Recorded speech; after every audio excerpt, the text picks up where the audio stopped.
WBO. He was born. Yeah, well, freedom ain't free. Freedom ain't free, that's right. Welcome back to The Truth Hurts, where we expose corrupt politicians and the lying corporate media. I'm Jake Duesenberg, your host. We're broadcasting live in Roseville, Minnesota, in the belly of the beast, the liberal zombie apocalypse of Minnesota, which maybe New Mexico is worse than us right now. We'll get into that story. We got a lot of stuff to talk about today. First of all, a great interview with Roach, activist, Patriot, who they were trying to charge him for disorderly conduct. We'll give you the story right from his mouth about what happened at his trial yesterday. And all he was doing was serving paperwork on a city councilwoman, basically a politician, right? Let me see what else we got to talk about. We got so the breaking news. McCarthy launches a formal impeachment inquiry against Joe Biden and his criminal family. By the way, RICO charges against Trump. Let's talk about RICO charges. It should be against Biden, the Biden criminal family. We got protesters in New Mexico against the governor, her illegal ban on guns. There's a petition now to take Trump off the Minnesota ballot, and Republicans are part of this petition. Don't want to miss that story. And Florida Surgeon General says, don't get that booster shot. Not good. A day before the FDA comes in and approves the booster. Doing all that great work for Pfizer and Moderna. We got some other stories. I don't know if we'll get to them. That's what we're going to talk about today. Joining me as usual, the leader of the political junkies, Mega Jesse. How you doing there, buddy? Yep, doing good. We got a lot of cool stuff to get into. Also, reading your comments. Let us know where you're watching from. Rumble Rants will get you to interrupt us and say whatever you want to say. Is Bridget Williams. How's it going? Aren't you supposed to ask me that? We have Are Tucker, you telling me how to actually. do my job? Yeah, I am. I'm going to call you Tucker. William now. Well, someone's got to take his place. Okay. Tucker's here at Base Minnesota, and Carl Nelson and Dawson, apparently. The Patriot, Carl Nelson, right? Yeah. Okay, good. Good thing we got that figured Yep. out. Running the dials, Mr. Deep State himself, Dawson. Hello. Needs no introduction, I guess. And then obviously in studio, as I mentioned, the Patriot, Drew Roach. How you doing there, buddy? Good. Thanks for having me. Yeah, Appreciate I'm excited to get into the story. it. Yeah. So let me read the Sun. What do they call it? The Sun This Week, I guess, is the official term. Yeah, I think it's a Dakota County newspaper. Dakota Tribune, Burnsville, Egan, Lakeville. Yeah, whatever. The Sun. We'll just call it the Sun. The headline from September of last year, Rosemount Councilmember resigns. Tammy Block cites concerns about city's handling of altercation at her home. Rosemount City Councilmember Tammy Block resigned from her elected position Tuesday, September 6th, due to the situation surrounding an altercation between her son and a representative from a group associated with a 2022 Republican Secretary of State primary candidate, serving an election-related petition against the city that was hand-delivered to Block's home at about 8:50 p.m. August 2nd. That's not even correct. 8:50, right? I don't think it was that late. Yeah. Still before 9. Don't It door was, knock it was, after it 9. was National Night Out. Right. It was the sun was out. It wasn't bedtime yet. Yeah. The political arena has changed greatly in 4 years since I was elected, Block said during the September 6th council meeting, after which her resignation became effective. Quote, I never would have thought that a political extremist would show up in my home, not once, not twice, but 3 times, including at night, intimidating, threatening, and harassing me and my family. Wow. When the individual came a third time, when we were all sleeping and was restrained by my son, the tide turned. The individual who came to my home, threatened us, became the victim in the police report, and my son became the perpetrator, even though he was the one initially shoved and punched. A copy of the police report narrative was requested by the newspaper, but the narrative was not provided. As police said, it was an active case, and of course this goes to a prosecutor in Apple Valley. Block said police did not give a member of her household, the only person of color at the scene, an opportunity to make a statement at the scene. She said an eyewitness who saw only final seconds of what occurred acted as an impartial witness, validating the charges against her son. Quote, given my experience with the process from beginning to end and the situation as a whole, I don't feel I can continue as an impartial council member, Block said. Now, this is poor politician here, right? That's the narrative of the, dare I say, lying corporate media. I remember, Drew, and you're named obviously in this article because you're the guy in the altercation, and we'll get into that altercation. But I was like, geez, what the heck did Drew do? right? Now, I'm a little more wised up these days. I kind of know that the media doesn't tell the truth or struggle with the truth, or they lie, I guess.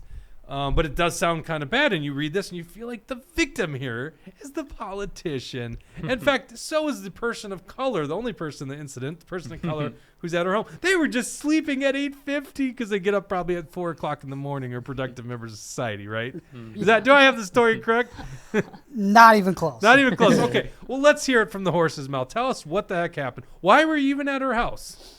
So there was a group out of Rosemount called Dakota County Patriots. I'm not affiliated with them. I know some of the members in that group, just with our activism in the Republican Party. They sent out an email that day asking for people to volunteer as a process server. I'm a business owner, so I have some flexibility in my schedule, and I said, yeah, I'd be willing to help out.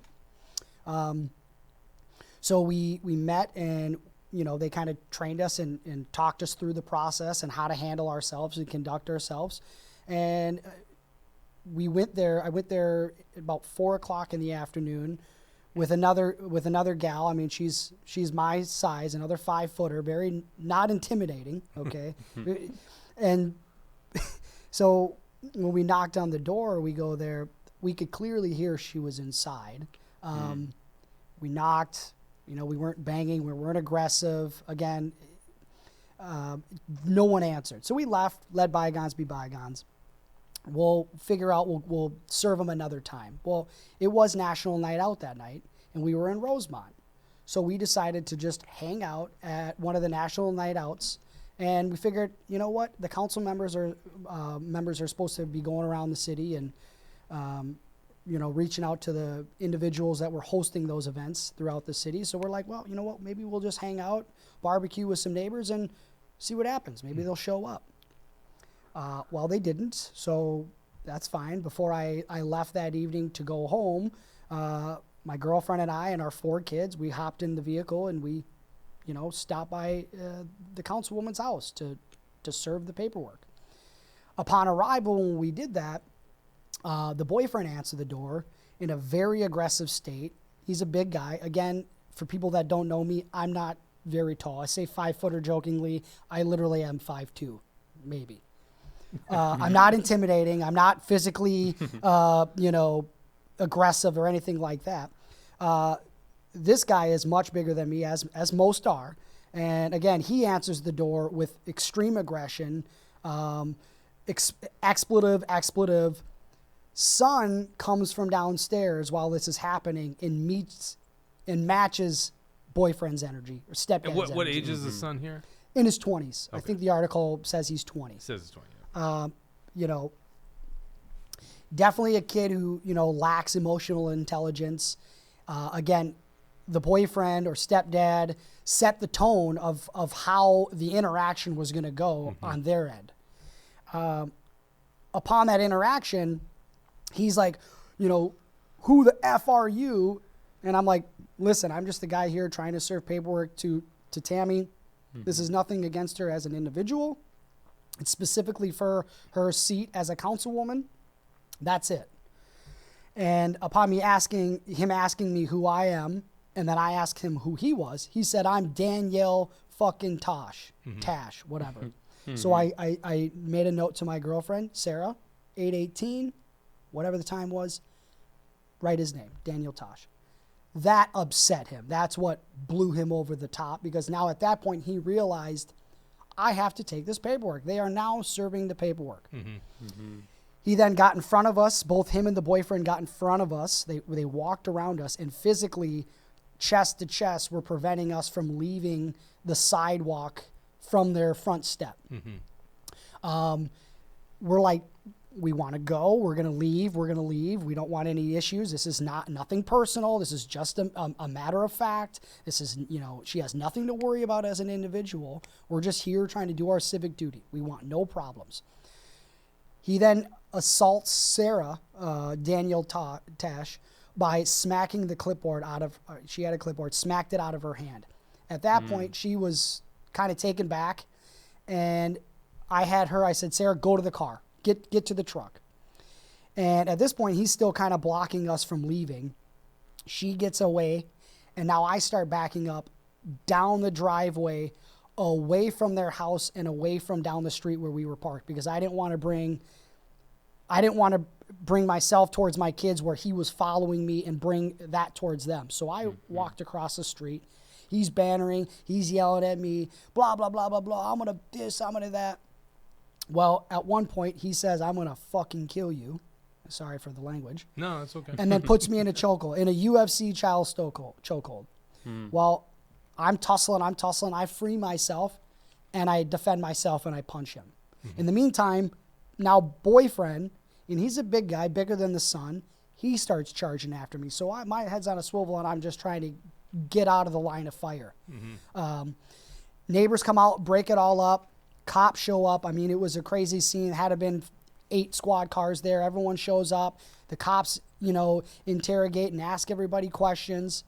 And at the end of it, I was considered the victim, because I was. Right. I was defending myself. I didn't go there. I'm a conceal and carry permit holder. I didn't go there with my firearm that night. I had no intention of violence, no intention of aggression or anything like that. Again, I have no history of violence. I have no criminal record. I've never been involved in a physical altercation in any way. I'm passionate, but as I should be. We're in tough times. We're in a tough point in our society where, I'm pissed off of the things that are happening. So yeah, you got me for being passionate, but that doesn't mean I'm violent. And so, anyways, the neighbors come out, break it all up. I leave the scene that night with Sarah and our kids, and we're the victims in this case. Well, I was just going to let it be. We swept it under rug. We moved on with our life. We didn't want to create extra drama. We just wanted to go about our day, our lives. Well, apparently Tammy had other ideas, because then she started reaching out to newspapers, I believe. I guess I don't have proof of that, but somebody reached out to the newspapers and got her story, which is complete falsehood. That article you read is nothing but lies and propaganda. Right.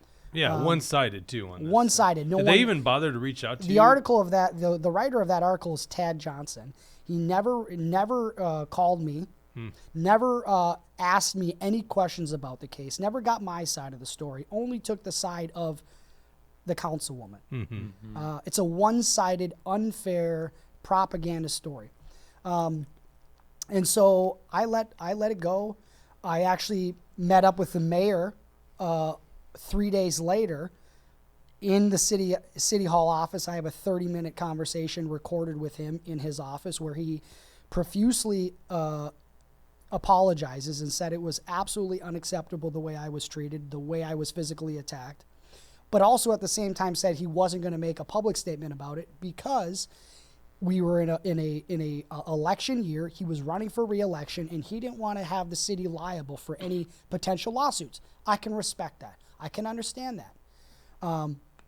So Tammy had to save face and go to the council meeting and spin the narrative to make it seem like her and her son and her boyfriend were the victims, in which case was complete lies and utter nonsense.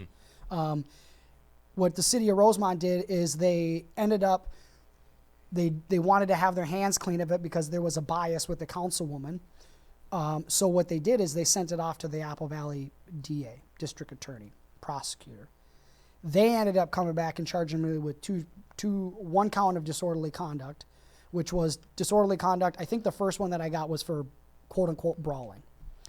And then about 2 weeks later, I get another one in the mail for being loud and boisterous. And this doesn't come until like at least 30 days after. It was about 30 days after. Right. I got a citation in the mail right before we were leaving, like that Thursday or Friday before Labor Day weekend, and I got it in the mail. And I'm like, what is this? Like you're shocked. So I had to sit there and chew on that all weekend, right. Up at the cabin, like, what's going on? Right. So then that happened.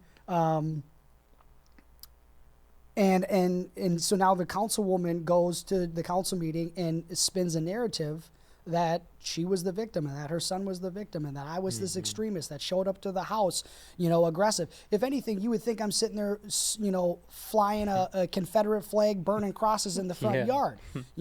That's the nature of that article is graphic to the point where that's what that's the imagery that comes to your mind, which is completely false. Yeah, and you have every right to serve papers, and it shows a level of arrogance for them to think that they have the right to deny it, because you're not doing anything personally. Like you said, it was just in their official public role.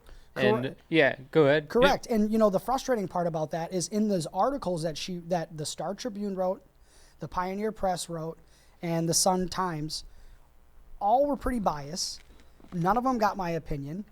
And it was just completely frustrating. In those articles, she spins one narrative of being scared for her life, and there was extremists knocking on the door and pounding on her door, and her family was scared and all this.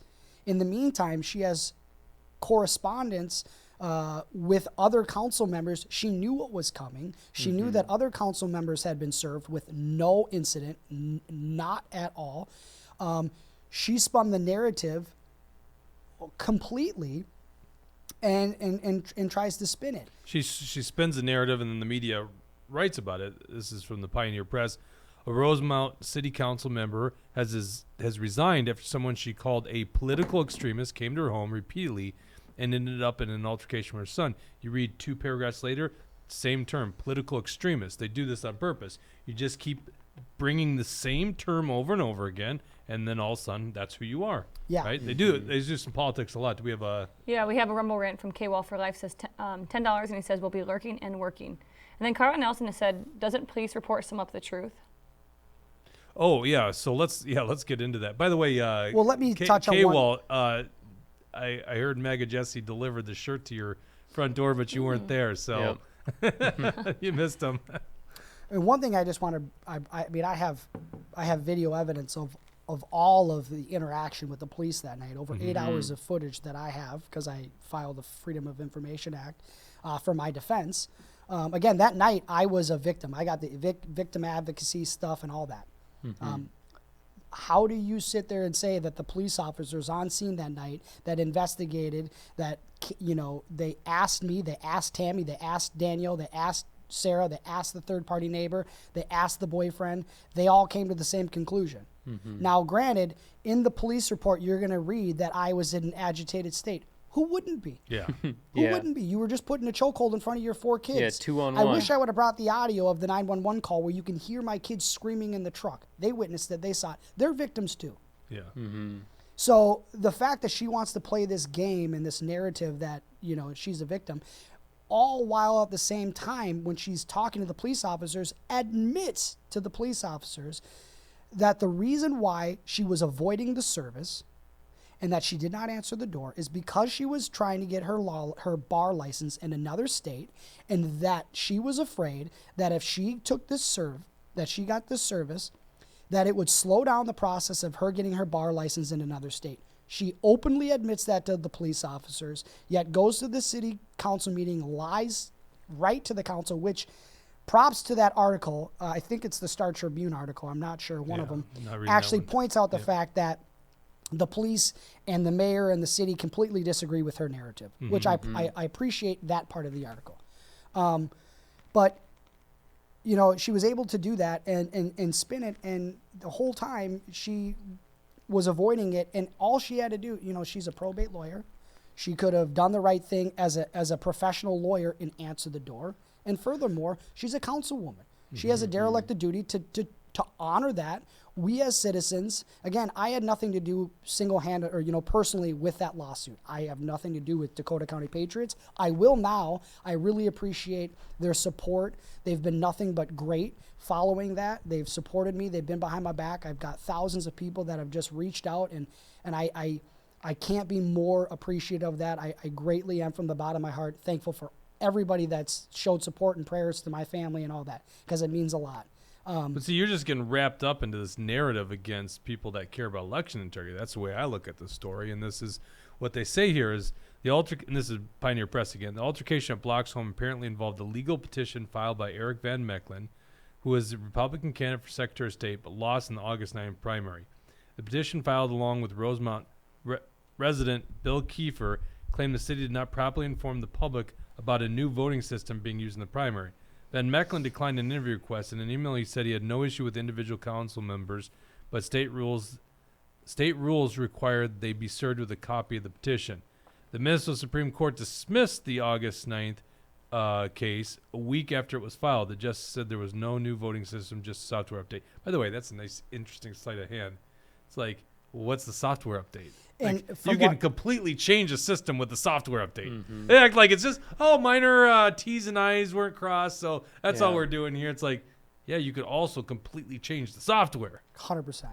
And I think that was the point of again, I haven't gotten into the nitty gritty of the lawsuit ever. I have never read it. I have no idea. You just had one little part of it, Again- a group of patriots asking someone to do something. Of course, I want to do the right thing, and I felt like I was doing my civic duty, trying to fight the good fight the legal way in the court system, right? And so, what are you to do?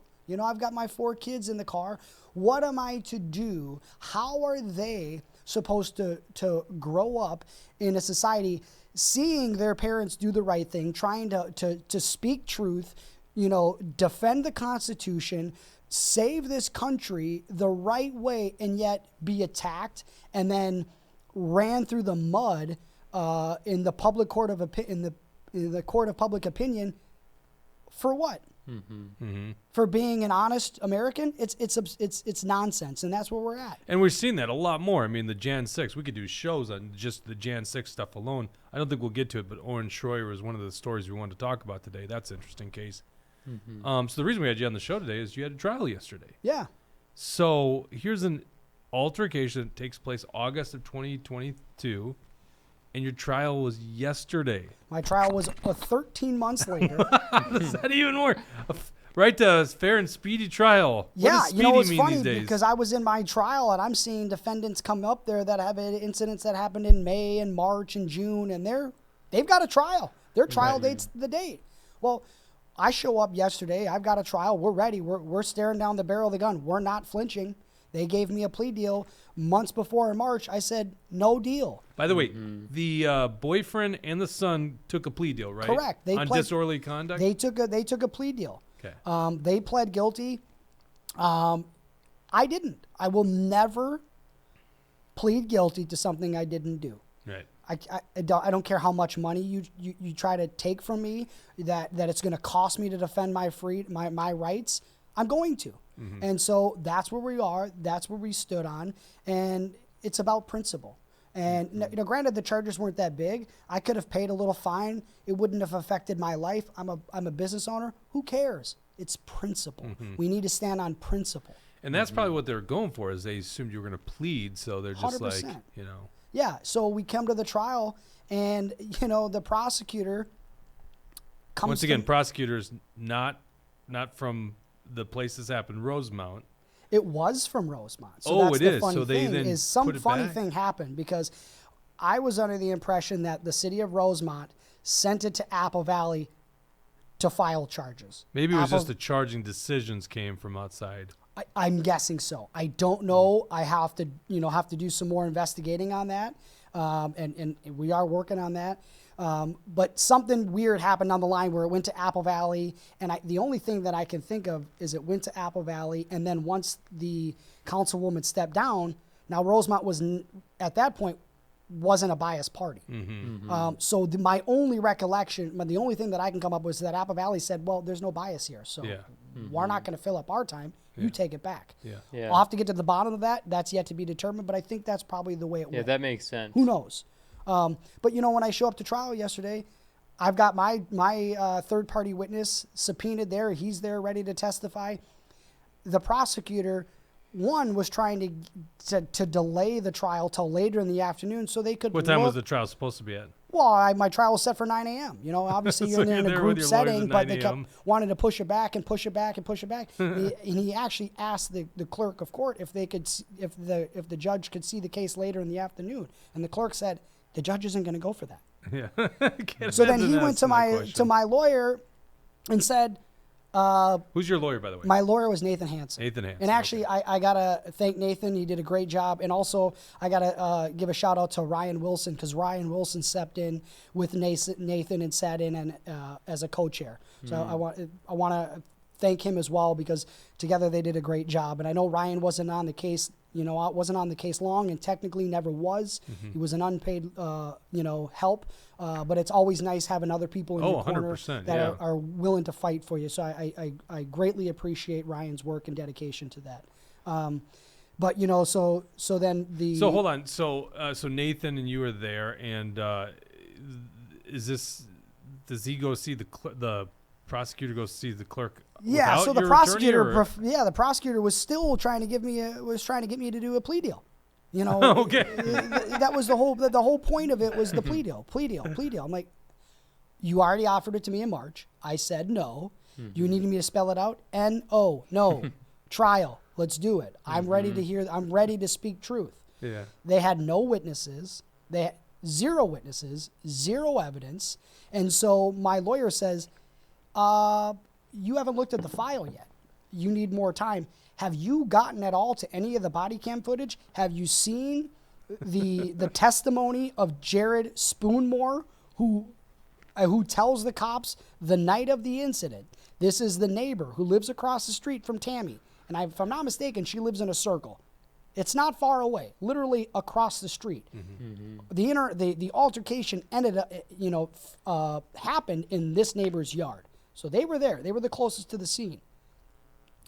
And they had gave testimony, or Jared gave testimony, that he heard Danielle Tesh tell me, "I'm going to fucking kill you," and then came and put me in a UFC-style chokehold.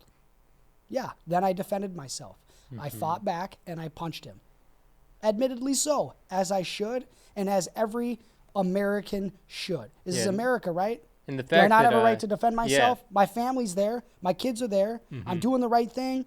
And I'm, and now the city wants to come at me for brawling and being loud. So from what the city says, if you show up to an altercation, especially in the state of Minnesota, I can't have my conceal and carry. I can't have my gun on me, because heaven forbid I were to use that. I'm glad you did in a that form day, of self-defense. right? Yeah, Absolutely. exactly. And something told me, you don't need this. Don't bring it today. And I carry it all the time. And so the fact that we got there, it's just super frustrating. And the fact that the neighbor, stood up on your behalf shows, insane credibility for you and your story, because, most times you would assume you hear a neighbor's, getting involved. Well, they'd probably side with their neighbor because it'd be awkward in the neighborhood to do otherwise. But they stood up for the truth. They stood up for you. And, that gives you insane credibility in that case. Yeah, absolutely. And, so soon as the prosecutor, and I just can't believe that they filed charges. They threw charges on the wall. Hopefully they stick. They wanted me, most people plead guilty. Yeah. And so they wanted me to plead guilty. You cannot admit to something you did not do. And so I will not do that. If I was found guilty, so be it.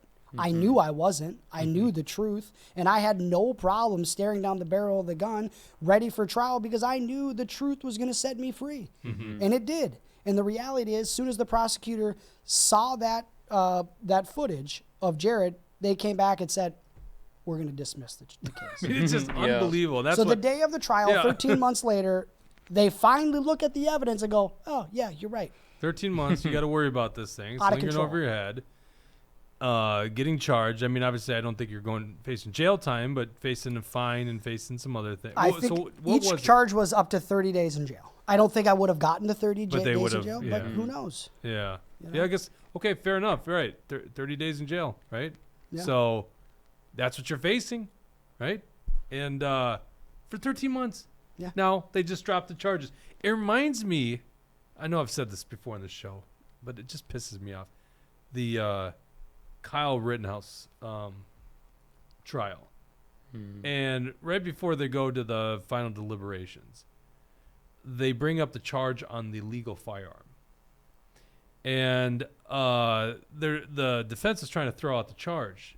And so the judge looks at the prosecution and goes, do you guys deny that this firearm, the barrel is 16 inches or greater, and they go, we do not. The judge goes, okay, then it's dismissed.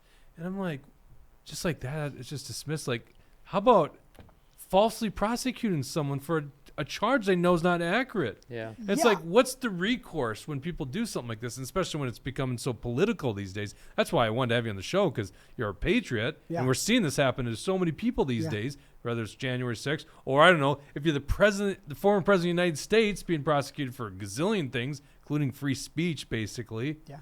It's like, what's the recourse for false prosecution? Yeah, I mean, for 13 months, I kept quiet. I let the process play out. My name was dragged through the mud, article after article after article. People in my local community taking that and running with it, throwing my business under the bus on social media, throwing me under the bus on social media, and I kept quiet. And I just let it play out. I knew the truth would come out. It always does. And I just had to have faith in Jesus and that the truth was going to come out, and it did, and I knew it would. Don't get me wrong. There was times I was, I'd get caught in my own thoughts and was getting nervous about the trial. And man, what if? But the reality is again, the truth will set you free, and it finally did. And I'm glad that now it's my time to tell my side of the story and get the truth out. Right. Because for 13 months it was nothing but lies and lies and lies. Yeah. And Well, I'm glad, and that's why I wanted to give you a platform today, because, well, and I first of all, appreciate it's that. weird to have you not have your voice out there, because you got quite a voice, and then secondly, it's just like you've been wronged 100%. But we see this. I mean, even us, we got a weaponized government agency coming after us, and the problem with that is they're the trial, the jury, and the executioner until we know we don't do anything wrong, right? But when you're up against Governor Walz's appointed people, it's like, well, geez, there's my fairness and under the law. So eventually we have to drag things into the court system, which cost us money as well for bullshit, for absolute bullshit. And I don't want to undermine what's going on with people that are having a lot bigger fights. I mean, the January 6th stuff, it's sickening seeing some of this stuff. Mm-hmm. By the way, anyone that literally created violence against Capitol Police, throw the book at them, right? But people that are going out there with their free speech and they're being prosecuted for, that's bullshit. Yeah, Let's go to comments here. Yeah, we if have. anyone's got questions. Rodeo 55 says they had a legal case against them going on for 18 months, or still does. And then Base Minnesota says a little over a year for them. But we don't have any specific questions. But they personally have it, you're saying? Yeah. Oh, yeah. Base Minnesota says, good job standing your ground, Drew. Thanks. And then MD Anderson says, I presume the councilwoman is also covering for the violent nature of her boyfriend toward herself, and her son appears to have anger issues, which she'll do anything to keep from public scrutiny. I don't know. That's Yeah, speculation. I mean, that's an interesting read. I can see it that way. Mm-hmm. Yeah, I think again, I think she took a stance right away to try to get ahead of the narrative. It was a if I'm not mistaken, she was running for re-election, and so I think she just wanted to save face. And then once she realized that the city wasn't backing her and her narrative, she realized that my family and their name is probably going to get run through the mud during this political process. So I'm assuming that's why she stepped down. But do you think so? I look at this stuff and it's like, I was gonna say Peter Schiff. What's Adam Schiff? All the shit that guy said for years about Trump, and really, other than people on our side, he's not run through the mud. The media creates a narrative, they go with it, and it's obviously a narrative against patriots like us. And there seems to be no recourse legally.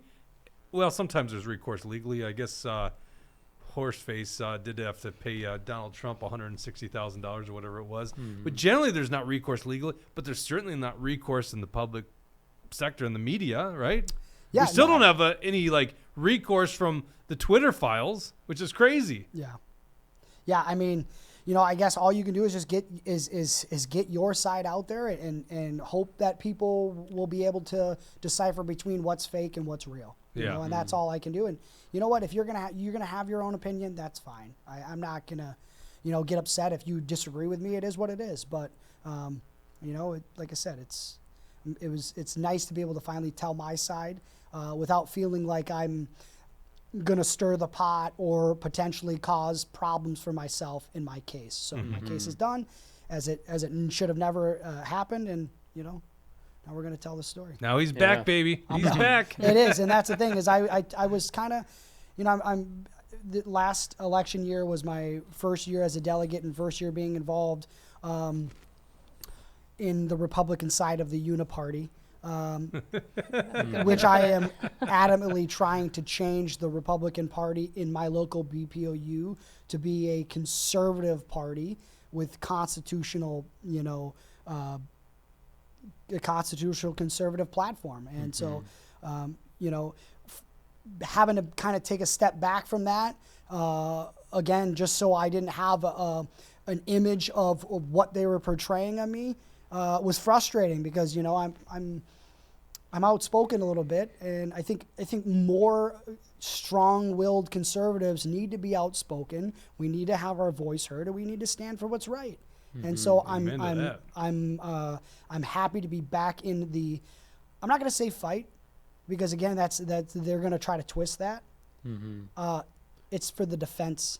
It's for the defending of what's wrong. Yeah, you Right? can't say fight anymore, right? You can't. Even So- though most of us know what the heck. I'm we're not a talking fighter. about. I'm a defender. There you Yeah, go. I I like like that. that. Yeah. Actually, you know what? In the case of the Proud Boys, they started a group called the Proud Boys Self-Defense Group, and that's what they use is saying that this was an orchestrated attack on the Capitol. So maybe defense doesn't work either. Sure.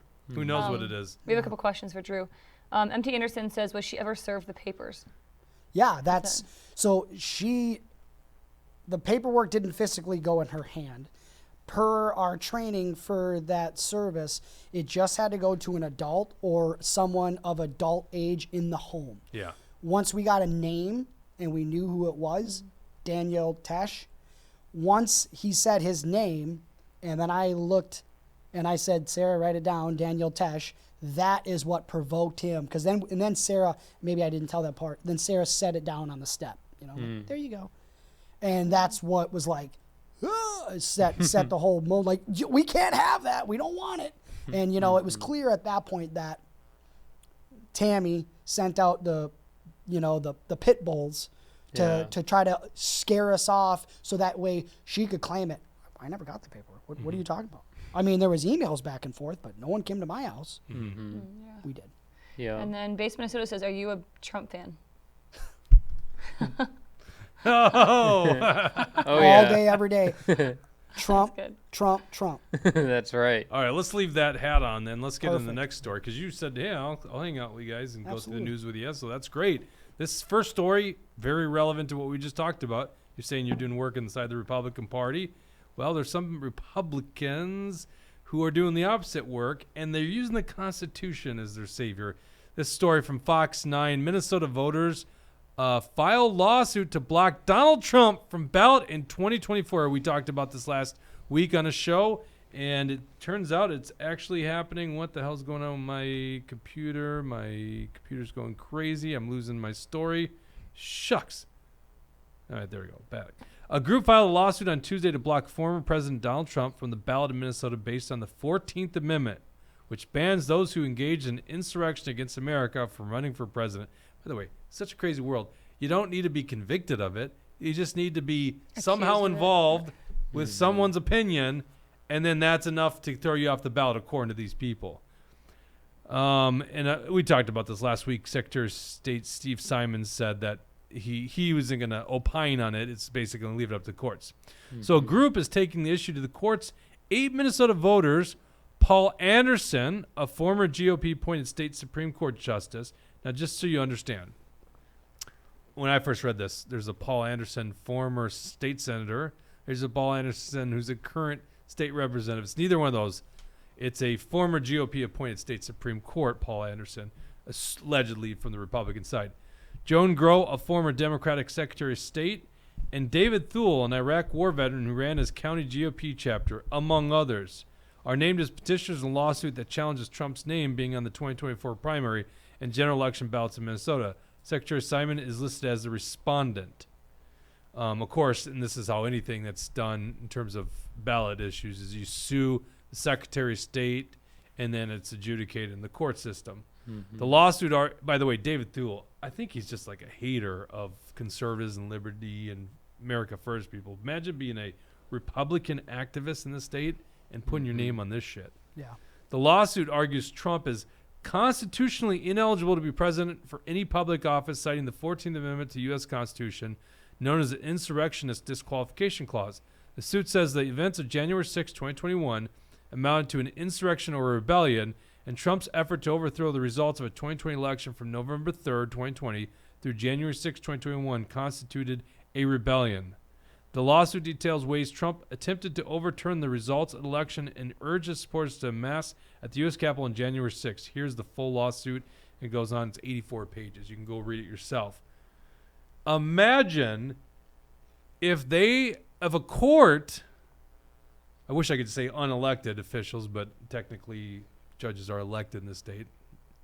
I mean, I say that in quotations because they get appointed when someone retires, and then they run basically unopposed. And they're the one seat that actually puts incumbent on there too, which is just such a crazy system. But anyhow, imagine judges deciding who's on the ballot. You know, the Democrats who say we're all about democracy, they're essentially saying, hey, let's take this guy off a ballot so you don't get a voice. What do you think about that, guys? Yeah, no, it's crazy. And what's interesting, at least for the primary election, so the way that it works in Minnesota is it goes through the major parties, which, you know, who knows even if the GOP is still a major party based on all of the stuff that's been going on with David Hand not wanting to submit the Constitution to the Secretary of State. But regardless, the major parties are the ones that have the authority to determine who the candidates are. So, you know, first of all, the Secretary of State and these bad faith actors have no place to tell any party who they can or cannot have on the ballot for a primary. And for a general election, like you're saying, they're using the 14th Amendment in a BS way. They want to say that, you know, Trump tried to cause an insurrection. No, he didn't. You know, Trump was trying to save our country from stolen elections, which is the opposite of what they're trying to accuse of him. But, you know, so first of all, yeah, like you were saying, what kind of Republican would ever be trying to push this? It's obviously a rhino who is afraid of Trump becoming our nominee. And, you know, based on what we saw at the state fair doing our straw poll, Trump is in the lead big time in Minnesota for the GOP primary. So they want to limit the voice of the people. And a lot of these other people, the Democrats, the ones who claim to love democracy, are the ones who are trying to limit our democracy and allowing us to democratically choose who we want to be the president. So you look at both the primary, you look at the general election, this is the craziest unconstitutional BS thing that's ever happened in our country. But the Constitution's on their side, Jesse. It's the 14th Amendment, right? Yeah, so they claim. I mean, it was written after the Civil War, obviously in response to the Civil War. It's such a slippery slope. The fact that you can't even be convicted of this stuff, right? Yeah.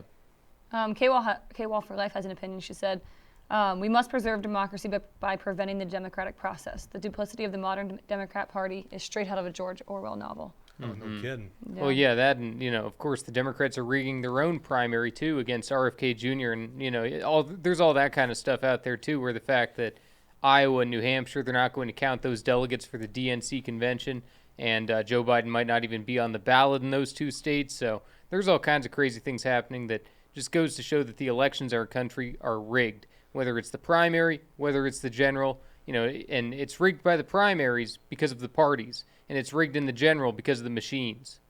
You know, I was thinking about that this morning as I was listening to the Owen Schroyer thing and some other January 6th stuff. What if you were convinced that the election was stolen, okay? What would you do about it? You do everything you can legally to fight it. And that's what Trump tried to do. You know, we tried to go through the legal route. We tried to, you know, and there's all kinds of things you can argue constitutionally, what roles Mike Pence had that day. But, you know, there is no doubt that the members of Congress and the senators can deny and reject electoral votes. I'm not even saying. So they were just trying to have an investigation. But you're going to their, like, I'm saying, what would you do? Like, if you're so convinced that the election was stolen, right? And so essentially it's illegitimate government that's taken over. What the hell do you do? Like, see, I'm here going, that election was sketchy, but I'm not convinced without a doubt. Like, if I saw, like, the cheating and it was widespread, I don't know how to answer the question, but it's like, it's an illegitimate government. Yeah. You know, I think most Americans, there's not much we can do. But one thing that we can do, stand behind Donald Trump. Yeah. That's it. Be faithful. If your significant other, your husband or wife, went to prison and they were in there for whatever reason, 2 years later, you're going to forget about them? 3 years later, you're going to forget about them?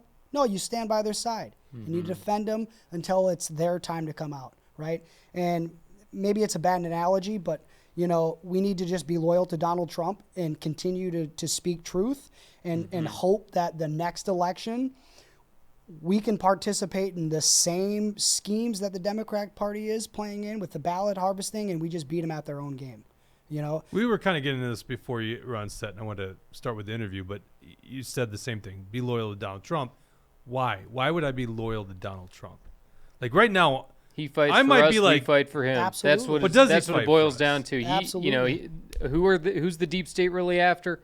Us, we the people. Trump's just standing in the way. the last 3 years has been a total mind fuck. Okay, they're just trying to get you out of your position, and it starts with leadership in Minnesota and the Republican Party. You know, they sit there and try to intimidate the voters and scare the voters. He's not electable. He can't do this. He can't do that. He is the electable. He's the most electable candidate the GOP has ever had. He's had more votes than any other GOP candidate in history. And now you want to spin around and change the narratives like he's not electable. He's not electable in a rigged election. Yeah. So let's rig it back in our favor. I cannot not stand up, right? We just have to stand up and find a way to win. I don't know all the answers. I think most Americans don't know the answers, but you definitely aren't going to find out if you run to the next candidate because you think he's a nice guy or he says the right thing or he makes you feel warm inside. And exactly, it's a weakness if we back away from Trump at this moment. You know, 100%. it totally makes our country look weak. And, you know, here's a guy who stood up for us. Here's a guy who fought the deep state. And, you know, he's willing to put himself on the line and go through all these prosecutions and persecutions, the witch hunts. He's willing to continue to do it. So if he's willing to continue to fight, it's our obligation as, you know, the American people to be there with him. Absolutely. Yeah, I mean, Amen.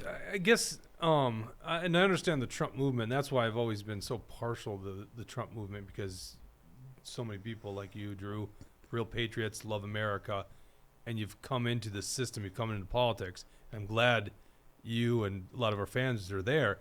But then I hear this loyalty to Donald Trump. I'm like, I don't feel anything for Donald Trump because I don't know the guy, right? Yeah. I'm loyal to a T with my family. I'm loyal to my friends, loyal to people in this room. I know you guys. I know your hearts and all that kind of stuff. I don't know Donald Trump at all. Where I come in, and it's clearly there's a lot of us because Trump keeps surging in the polls. It's like, I'm so sick of what they're doing. This is why I voted for Trump in 2020. This was like the single reason because Trump really pissed me off. Went down the socialist route of printing money out of thin air, creating this inflation that we have, put Fauci in front of people. Bullshit. But the bullshit against him was far worse.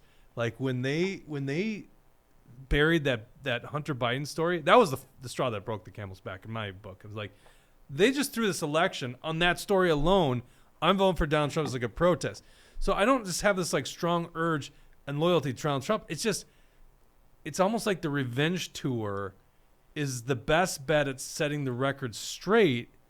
And even though I look at his first term in office of 4 years ago, well, he didn't drain the swamp. The swamp actually grew, is bigger. Maybe there's some hope in this next tour or this next time in office. And the bullshit against him, which we all see is bullshit. They're trying to literally rig the election against him. And, of course, this 14th Amendment thing, too. I go, for those reasons, that's why I lean Trump. And it's the same reason I think you see him surging. Because where else are all these votes coming for? Why is Trump all of a sudden increasing in the polls? It's because guys like me go, yeah, I think this actually might work. And then also, there really doesn't seem to be a good alternative to him right now. Yeah. Like DeSantis is just weird. Like they can't smile. The guy can't smile. How can you not smile? Just smile like a normal person. And Ramaswamy, I'm like, I don't know if I really believe this guy's authentic. And so that's why I push that way. But you say like you're loyal to Trump as if you know the guy and stuff like that. It's just that's the mystery to me. Well, again, I look at it. I come from probably this. I'm looking at it from the lens probably that Jesse's looking at it as like. I think a lot of the things that happened for a reason. Trump was highlighting those people. He was putting them in the spotlight. He was allowing you to make a free choice, have free will, see the truth, see the lies. You know, if he didn't put them in the spotlight, you wouldn't know what the truth was, right? So, yeah, Fauci was wrong, and maybe at some point he could have done something to handcuff him, but at the same time, during Trump's presidency, the vaccine was never mandated. You know, it wasn't anything like that. You had the option to do that, to get the vaccine if you wanted. Never mandated the mask at his rallies either. He let individual states actually had rallies. He let held The rallies, Democrats didn't even have rallies because COVID spread. Yeah, he put the power to the governors to dictate their own states. A good conservative governor like Kristi Noem didn't shut down her state. Right. A fake, wannabe, lying, sanctimonious shut them down on the 4th of July, said, you can't go to the beach. Yep. You That can't is get crazy that he did vitamin that. D. Yep. He is I a know. tyrant who hides behind the legislatures of Florida to make it seem like he's making change when the reality is Trump's constituents put DeSantis in power. He put the legislatures in Florida in power. It is Trump supporters and Trump legislatures that are making a change in Florida, not Ron DeSantis. Wake up, people. Well, and Yeah. that's the beauty of Trump. What you just said there is it's his supporters, and these are beautiful, wonderful people. And that's why I've always got the soft spot in my heart for Trump because of what he's ignited and brought forward. I'm just saying, like, when it gets to loyalty to the guy, I mean, he's clearly a flawed individual. And it's just Aren't we like, all, though? Yeah, nobody's well, perfect. that's No. true, but Aren't I'm we just all? thinking, like, if I was in office, there's You know- no way I'm giving the spotlight to Fauci. There's no way I'm going to the Federal It's Reserve. easy and to going, say all Yeah, that stuff yeah, now. it is easy to say know, that because without that's pressure. fair. You know, at the time, let's be honest, Fauci had like what, a 70% approval rating by the public. Whether or not we knew better is an irrelevant thing. Trump was already handcuffing him and, not following a lot of the orders of what Fauci wanted to do. Once Biden got in there, it was clear that, he was taking orders from Fauci and everything. And I agree with Drew that, it got Fauci exposed to the people. We were able to start doing our own digging, our own investigation. And this time, Trump doesn't have any restraints of re-election. He doesn't have to worry about popularity or anything. He's just going to go in there and fight. And Yeah, Carla because had the point. At the time, we didn't understand COVID, which is also true. Yeah. Like, nobody really knew what COVID was. or yeah, how but serious it Fauci was. stayed through the end of Trump's term, and Trump actually gave him an award when he left office. So Fauci was given like the Medal of something, some meritorious service, which is bullshit. Yeah, but it was obvious during the entire time that Fauci and Trump were never on the same page. I know, it was but it's so the idea obvious. that you know, would it keep was it was one of those things that like, yeah, Trump's keeping it around so he doesn't, Trump was, he had these deep state people here and there just to expose them, and it's not like Trump appointed any of these people, and if he were to fire them, then all of a sudden it comes back, looks bad on Trump because they'd say Dr. Fauci is the leading expert, and then Biden puts him back in. It would all, it would all look bad. So, Trump had to play within the game that's there. correct. I Keep your personally- friends close, but your enemies closer. Yeah. And What's that, Trump's not an idiot. I personally think that Trump could, like, with your issue with the whole Fauci thing, Trump could take it with a whole lot more grace if he just said, I didn't know what to do. It was a pandemic. Things were crazy. I think he stuck with said what I that did." to some extent, yeah, that, obviously the China virus, nobody saw it coming, nobody was planning on it. And, what I always got pissed off about was that should have been a moment where we weren't dividing our people, where we weren't dividing between the masked and the unmasked. It should have been we, the people of America, against China for unleashing this virus onto us that we had nothing to do with. So I blame China. And, Trump is the only one who actually wants to hold China accountable. I haven't heard anything from Guantanamo Bay. I haven't heard anything from Doug Burgum. I haven't heard anything from any of these people. Or Vivek Ramaswamy. Haven't heard anything from him. Trump has said that he is going to cancel the debt to China if he gets back in there. And that's the least that China could do for us because of the China virus. Let's go to some comments. Oh, we have a lot. Napkinator79 says, so much election interference and fraud, it's overwhelming. And then he says, we are the majority. I have no doubt this will all backfire on the uniparty. Yeah. Way back before Based MN said Jake is correct on this, the Trump simping is pretty cringe. The Trump Do you what? agree with that, Dawson? Simping. the Trump simping is pretty Huh. cringe. Trump simping? Yeah, I think that Go ahead. being a simp for something is bad. Being loyal to something Yeah, I don't think can it's be necessarily bad, simping. but Mhm. you just got to look at it through a critical lens, I think. Yeah, we're loyal to our country. Me and Drew, I think we'll Absolutely. speak for both of us that, we're loyal to the Constitution, to our country, and it's not necessarily because of Trump. We just know that Trump will go in there and fight, and we don't have anybody else who's willing to go and fight for Well, us. that's Yeah. what. Yeah, I know. That's where I'm with you on it. Just like when you say you're loyal to Trump, I'm like, I don't know how much it is to the individual. It is Yeah, very as to much what so. he's doing. But Yeah, it's to the what he's America Because doing. if first. Trump were to it's- actually commit a horrible crime, whatever it may be, then would you stay loyal? Well, no, but again, like I said, it's about So then, the yeah. ideal, right? right, Like the America first. the Yeah, America so it's more first. the It's about ideal. the fact that he was in there, and people say, well, he didn't do this, he didn't do that. He was navigating through the swamp. I mean, look at Mitch McConnell. Look at the people we have in leadership in the Republican Party. They're not there for the American people. They're there for funding Ukraine, Yeah. funneling our money, giving Iran $5 billion or $6 billion, whatever it was. They just take our money, bleed it out, and we need an American first, platform. And now with that said, I love Donald Trump, but I think there's some work to be done, right? I think he needs to have, in this next campaign, he needs to do something to try to level the playing field as far as creating another a VP who is somewhat more in the middle, right? We need to be able to reach that white woman, that suburban white woman who maybe doesn't like We did good a lot that of his demo in policies. 2016. I think we need to take a stand. He needs to have maybe a woman who has a different idea of abortion and how to come to that.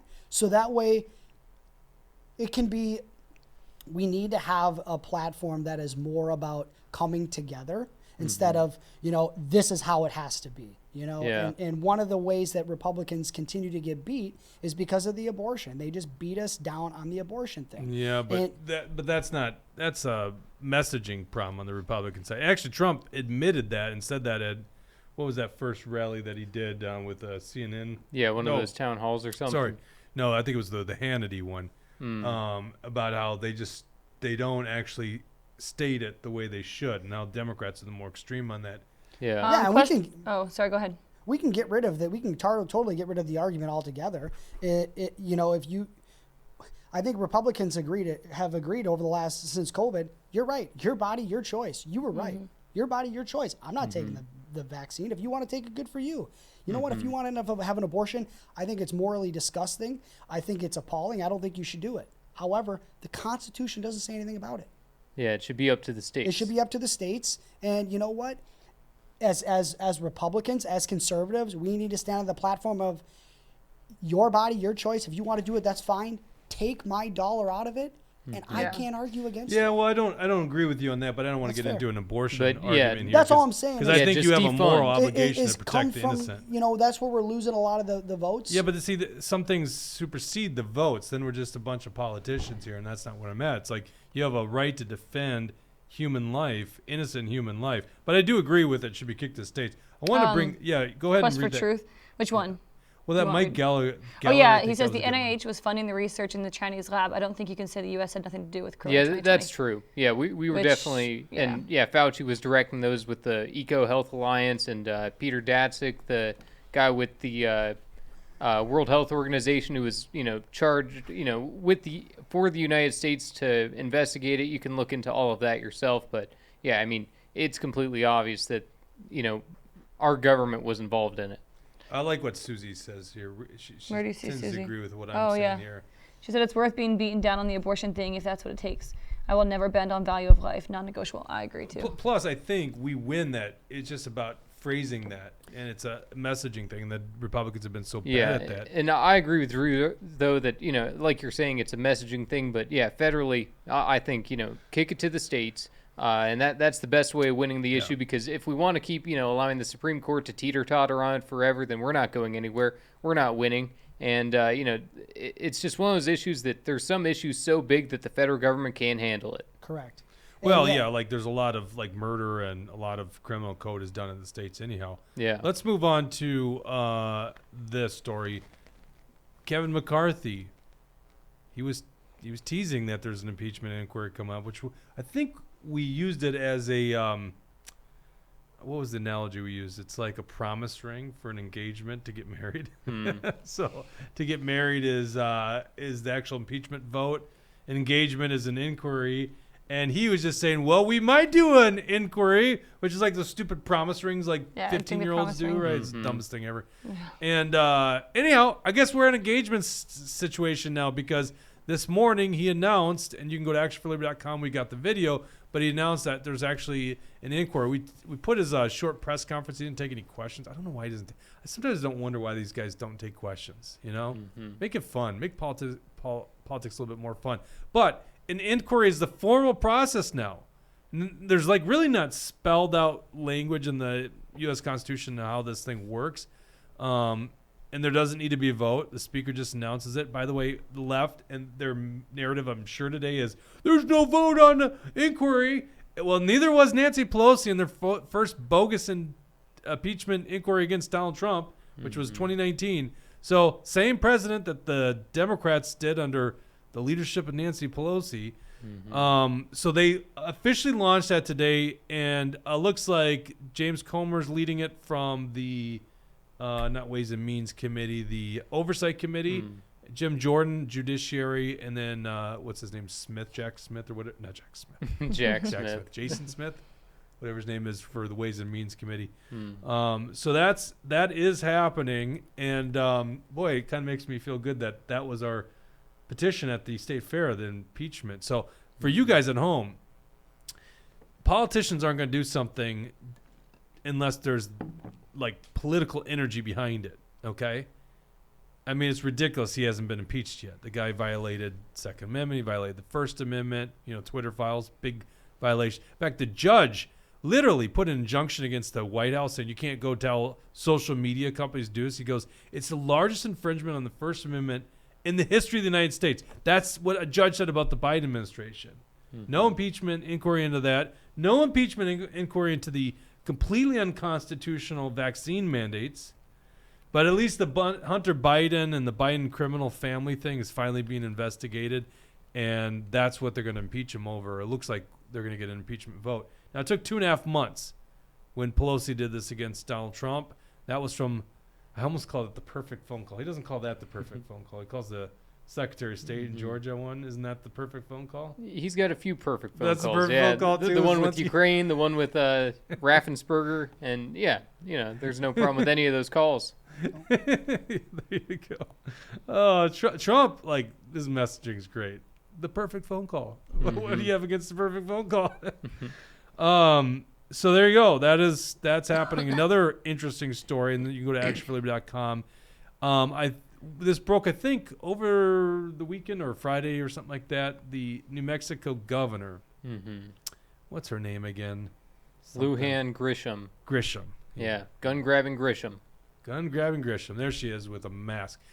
You would think I photoshopped that. It does. It does look looks like like It Yeah. looks Photoshop. Just do me a It's got favor. Gosh. Dawson, go to Google and just Google her name, Michelle Grisham. I swear to God, I did not Photoshop that. this is Bing, so it might not have that. You're gonna find it somewhere in there. Do you just automatically go to Bing? Yeah, it's Edge. Oh, come on. There you go, mask. Oh yeah, look at the far right. See? That's Yeah. crazy. Not Photoshopped. She That's literally is crazy. that crazy. It's huge. These are the people that are running, like, governments. Uh-huh. Oh, this one's cool though. Like half her eyes Chili covered. peppers. Yeah, that's ridiculous. These people are so. And it's stupid. it's cloth. Yeah, I know. Yeah. She got it on Etsy. Yeah. Anytime, Right. anytime I put together a story on a politician and it's like a negative story on them, I always look for a picture of them in a mask. Can't help it. So there you go. Not Photoshop, not fake news. totally not fake news here.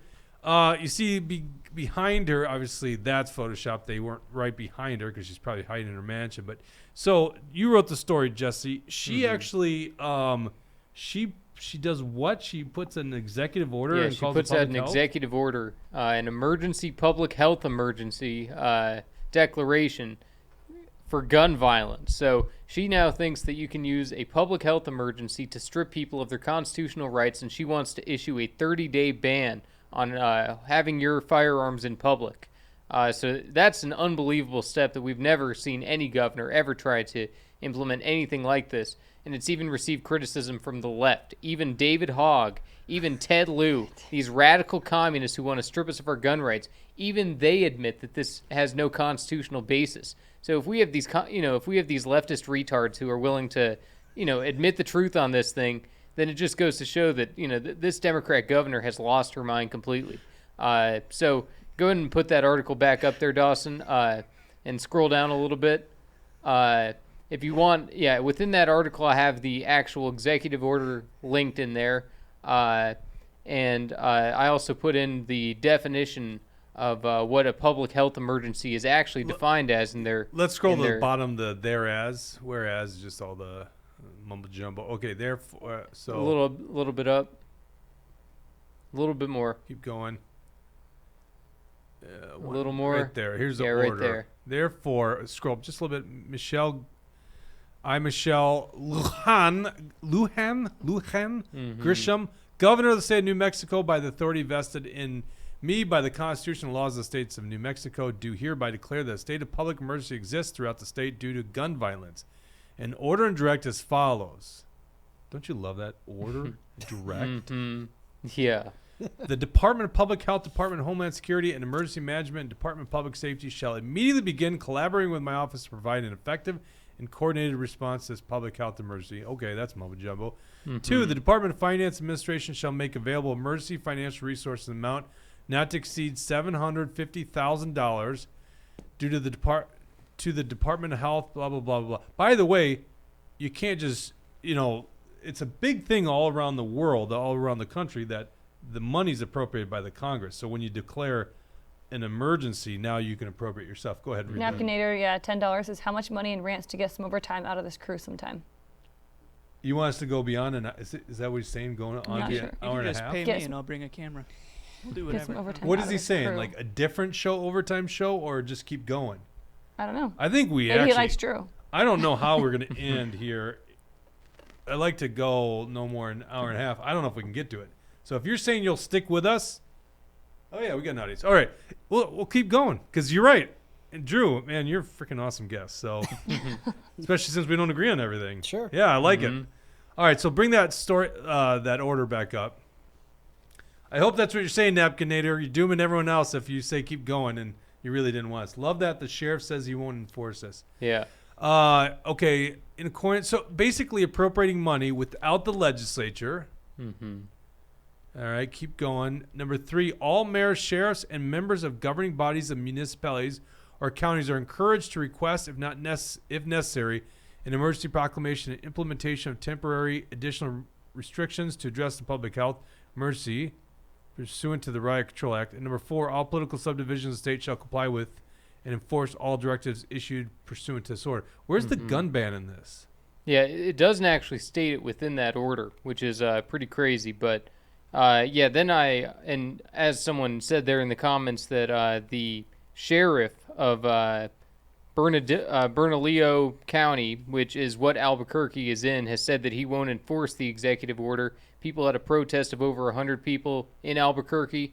No charges were filed against them. And the sheriff who was saying this is a Democrat as well. So the Democrats have turned on the governor there.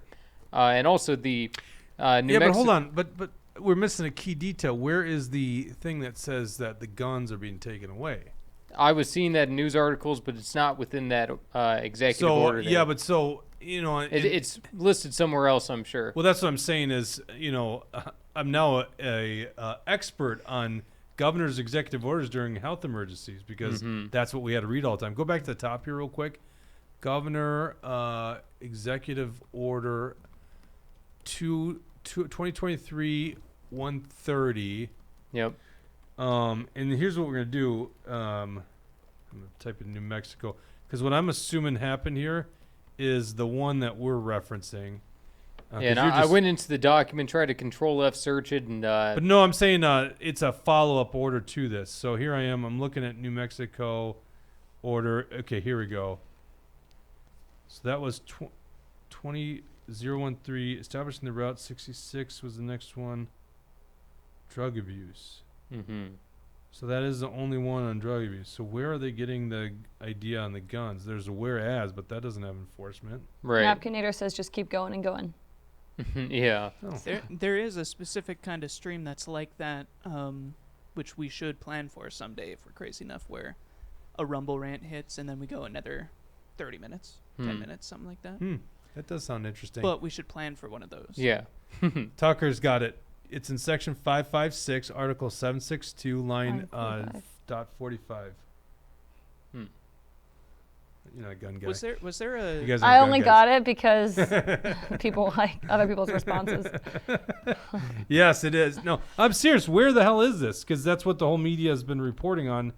It's kind of undermining this whole story. was there a shooting or something that is causing this emergency? Well, that's what she claimed. A couple of things within that executive order: the shooting of this child, the shooting of this child in May, the shooting of this one in September. So, a few examples. K-Wall you says know. how many kids died in bathtubs, car crashes, or playgrounds? There Yeah. are the executive orders banning those too. Well, and Yeah. then she played on the fact that what about those victims' constitutional rights? She has to defend their constitutional rights too. Yeah. That was the sentiment that I saw and got from her was like that was her spin on it. It's like, well, they still have constitutional rights just Yeah. because you may or may not be a victim of a crime. That doesn't take away from your constitutional rights. Yeah. It's America. People have free will. There's going to be crazies out there that drive a car or pour gasoline on you or what. They're going to do anything they can to try to make you a victim or hurt you. So Yeah. like you can't blame the gun. Right. Ganja, And yeah, I think a $10 lot says of keep it rolling.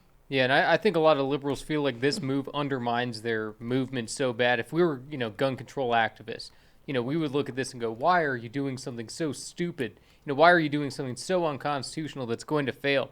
But I actually think this could end up being a good thing because it's going to set the precedent in the future that you can't pull this off. You can't do an executive order like this. You can't do a, public health emergency. And actually the definition of what the New Mexico Public Health Emergency Response Act, how they define public health emergency is the occurrence or imminent threat or exposure to an extremely dangerous condition or a highly infectious or toxic agent, including a threatening communicable disease that poses an immediate and imminent threat of substantial harm to the population of New Mexico or any portion thereof. So obviously this is talking about diseases, and we didn't even think that with COVID, a disease, that we had the governors had the authority to limit our constitutional rights because of it. So especially when we're talking about something that has nothing to do with a virus, it just goes to show that this is the most pathetic case that the governor could ever put up. Could you imagine if the governor of Wisconsin 2 years ago when that guy drove the car into that parade, if they banned cars in downtown? Right.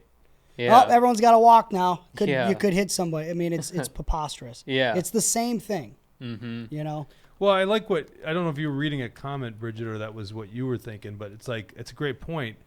There's more kids dying probably from other things, drowning, poisoning, whatever the causes are, than this crisis now. In Minnesota, you're seeing I started seeing billboards about locking up your firearms, which, by Right. the way, responsible gun owners should keep their firearms away from, kids. But let's not be mistaken what's going on here. Well, and these They Can I want correct you on guns- that?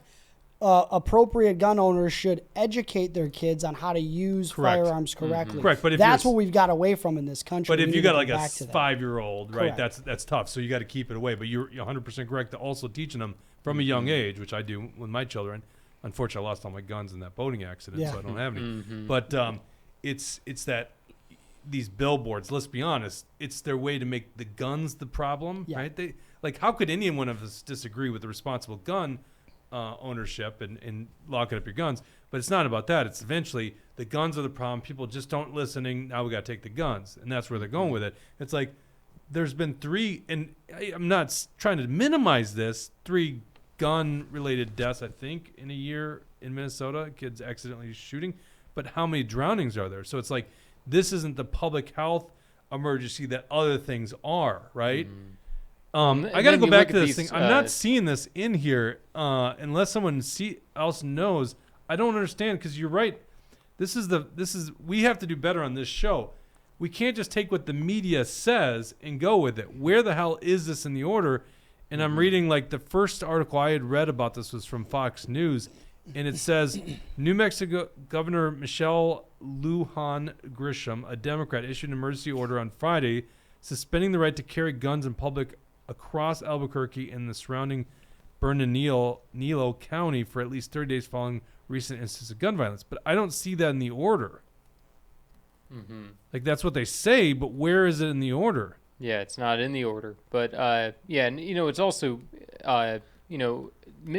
what's the word I'm trying to think of? What's also not truthful about a lot of these gun statistics is, they claim these things are gun violence. Some of them are suicide. They have nothing to do with, a violent action taken on one person to another. It's so, I think there's all kinds of things that happen, or accidents, I don't know if they should be counting accidental shootings and things like that as a thing with crime. And, we even see it here in Minnesota with the, the DFL vice chair, the second vice chair, whoever it was, that, she wanted to defund the police. And then all of a sudden, when she gets carjacked and, sees these illegal guns, then all of a sudden, oh, hold on a second. Now we need the police. Now we need to get these guns off the street and whatnot. But, as was always the case, it's never the law-abiding people that are breaking these laws. It's the criminals, and the criminals will always break any new law. Tucker says child gun deaths need to be broken down by age groups. That age group highly suggests that the vast majority of child gun deaths are gang-related. Yeah, exactly. So Yeah, 15 but to 18 what I was referring to was the ones where kids, like really young kids. I think there was a recent 3-year-old that discharged a firearm and shot brother or sister. And then the other thing I'd go into that with kids being killed. People realize that the majority of the kids that are, the gun violence that's out there is not kids being shot by adults, but it's kids that are in gangs in the inner city that at 13, 14, 15 years old, they're dying of gun violence because you play with fire and you get burned, right? Yeah. And so these kids grow up in a culture where they're carrying guns and they see their older brothers or their neighbors, and so it's not an act of like gun violence towards kids as if people are going and shooting groups of kids, but you got teenage kids that don't have any discipline, that are raised in an environment where they think that gun use is okay, and so of course they're going to be victims. Yeah. Yeah. I'm like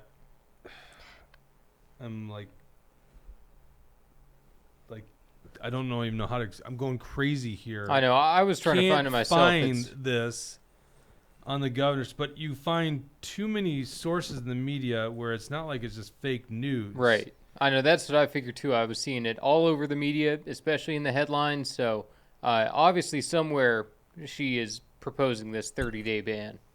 And, the fact that the sheriff, it's not just the media talking about this, it's the sheriff saying, I'm not going to follow this. So it's out there somewhere. Well, I hate this fact because I'm trying to run a live show. We'll have to do this before the show next time. Yeah, honestly, I didn't even think this was going to be an issue. And so, because we got a lot of show prep and, this wasn't what I was doing this more. I was putting together some of the other stories. So I just assumed it was going to be in here. So, like, live, I'm reading this thing. I'm like, where the hell is this thing? And it's like... K-Hall for Life is how about I don't get what's going on here. Where the hell is this? It's like the governor's office isn't backing down from it. People are opining on it. But I don't actually see where the hell this thing is. Unless like some magical orders that we don't see, the public doesn't see. Like... I mean, is it even crazier? She didn't even decree it officially in a paper. She just said it. Is that what happened? Very possible. Maybe that's what happened. It's very I guess she just it's said very it. well. And then people are going to take that as truth instead of actually reading the order. I know. I'd be like, what do you? So if we go to court, what are we arguing here? You just like a statement she made to the media. I'm gonna try to look at this, but I got a show to run here. I feel like as you guys are talking, I'm like down on my computer trying to figure this out, but I literally don't see it. And if someone at home is like able to do this, Tucker or someone, I'd love to see if you guys can find it here. So let's bring up the. This is so funny. What a world we live in. Michael Knowles, who we talked about on the program last time. He's a conservative contributor to Daily Wire. He's the best of them. Is he the best? In my of them? opinion, I just think he's hilarious. Well, okay, get ready for this. And David Hogg, as you just alluded to, David Hogg, Mr. Pyramid Face, who's just wants to take all of our guns away. Look at this series of tweets, these two here. This is so interesting. Pull this up there, Dawson. Michael Knowles says, unpopular opinion, civil leaders do in fact have emergency authority to suspend temporarily many legal rights. Well, David Hogg, this isn't on the same thread, by the way. These are just two different people opining on it. I support gun safety, but there is no such thing as a state public health emergency exception to the U.S. Constitution. Yep. Well, I agree with David Hogg. I mean, like, what the hell's going on here? Did now, he get Michael hacked? Knowles, what? Did What's he it? get hacked? Yeah, I don't know. Yeah. But, I mean, maybe he's just trying to be consistent. It is a little ridiculous. What the hell's Michael Knowles smoking, right? Is marijuana now legal in the state he's from? Like, seriously. And he's like isn't he like a Catholic? Yeah, he is. He's very Catholic. So here's the problem with what he's saying. I believe my rights come from my Creator. I believe they come from God, not from government officials. So if government officials can decree that there's an emergency, they can't just go and take my God-given rights away. But apparently to him, he thinks that is true. It's a crazy thing. So I'm here stuck thinking David Hogg's making a better argument. You said there was another person, Democrat? Ted Lieu. Ted Lieu making a better argument? The U.S. representative. And Ted Lieu, he is like maybe the most irritating of all of them anyway. You know, he's just the biggest fraud, the most of a phony. You know, he's good buddies with Adam Schiff. And, yeah, I mean, they're basically the same kind of politician. So when you have Ted Lieu and David Hogg speaking on a constitutional basis better than Michael Knowles and some of these other fake conservatives, then, you know, it just goes to show, you know, Knowles is what not kind of fake place we're at in our country. Well, okay, I'm not trying to be shitting on Michael Knowles, but how can you believe that, right? So, like, back to that if you're going to tweet. say you're conservative, you're going to say you believe in God, but and civil yet leaders do, in fact, clearly have that statement, you don't believe God's giving you your rights. Well, and he's Well, saying look this in at- response to this moment, which is I think you even could look weirder. look at that differently too, though. Like, civil leaders do in fact have emergency authority to suspend temporarily many legal rights. It's a legal right to have abortion. So if like there was a good Catholic civil leader that's like, I'm going to actually suspend that right, you don't have that right. I think that's where Michael Knowles stands. Like, you're Catholic, like he's a very strong Catholic. So I think principles, the right to life, comes above legal rights. And so you could, like, I think that's But more it- where you know, Michael if a Knowles is governor- probably leaning towards like his faith over like. But he's Yeah, but he's in this context referring to the right to keep and bear arms. And, you know, Which if a doesn't governor come from tried to God, do it the comes same from thing, if a governor tried to use an emergency curious to get authority, more info just on like that. this New Mexico governor on abortion, it wouldn't work. You know, like the courts would reject that immediately. Yeah. You know, so if you don't have the ability to do this over guns, you don't have the ability to do it over abortion. So I'm not sure what he's trying to say there. You know, if he's trying to say that, you know, with COVID, or Yeah, you know no, that it's oh a you little you vague. get to, you know, your churches can be closed down. I don't know what he's trying to say. This Brad whole- Ganser says, I remember when Jake and Rep Munson argued about curfews and if it was constitutional. It was riveting. That was great. And Scott Jensen. Wasn't that Scott Jensen on that? What side were you on, Jake? I'm against curfews. I don't think government okay. can mandate curfews. Yeah. Yeah, Jensen. So a great debate you can find on YouTube on Munson's podcast. I debated Jensen. By the way, I get done with that debate, and Jensen goes, "You're really hard to debate." I go, "If I'm hard, wait till you Wait till you have run to for go governor." against Governor Walz, a professional politician." Yeah. He's like, "I'd rather go against him," and clearly he did, because you know Walz just gets angry. But yeah, I was like exposing him, like because I was arguing that you shouldn't have emergency powers. This guy passed the Never Again bill, and Jensen was like 90% with us, but was pushing back.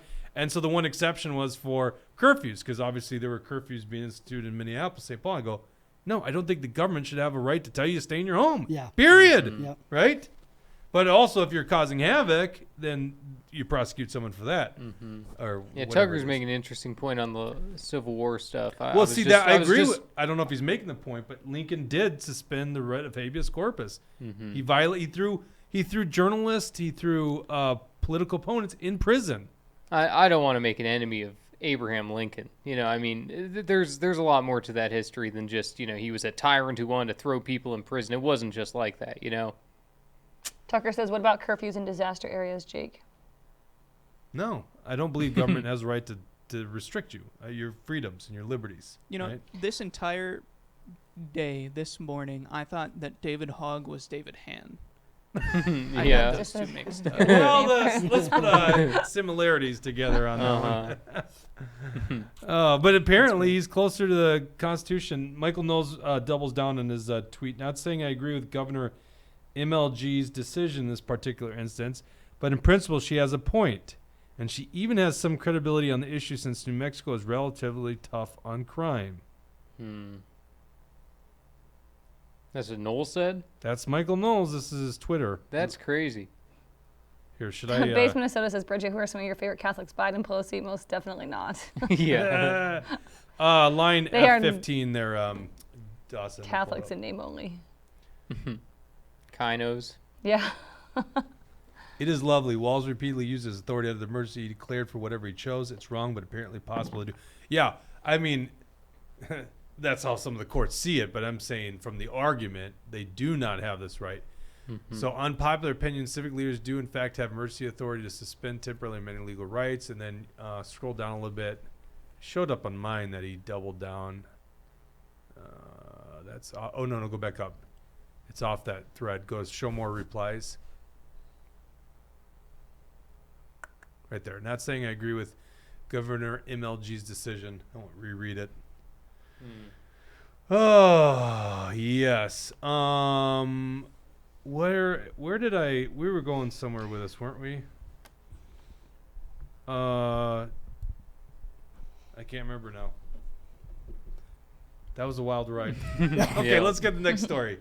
We talked about New Mexico. We talked about impeachment. We talked about Trump taking off the Minnesota ballot. So let's get to this story. The FDA approves the new booster yesterday. Breaking story. It was about midday.